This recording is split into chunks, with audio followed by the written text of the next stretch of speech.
Hey guys, welcome to TutorialGuru. Today we'll be learning how to create Fiverr group, and now let's dive right in. Now to create a Fiverr group, first open up your Fiverr app on your phone, and you can create a group on a lot of ways, guys. For example, let's tap on the inbox of a person with whom we want to create a group, and after doing that, tap on the three dotted icon at the top right corner of the screen, and you can see, guys, where it says the create a group with that person on the second option.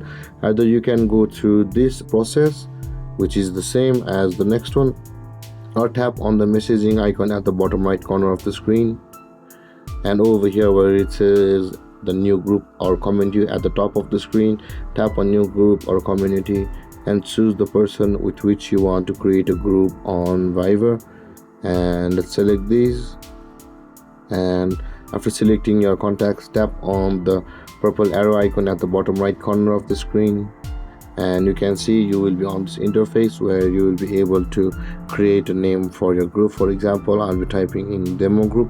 You can do whatever you like, and after that, tap on the tick mark at the top right corner of the screen, and then your group will be created on Fiverr. And there, guys, this is how to create a group on Fiverr. And if you have any confusions or questions regarding the topic, feel free to comment in the comment section below, and don't forget to like, subscribe and hit that bell icon for more videos. Thank you for watching, guys. Peace.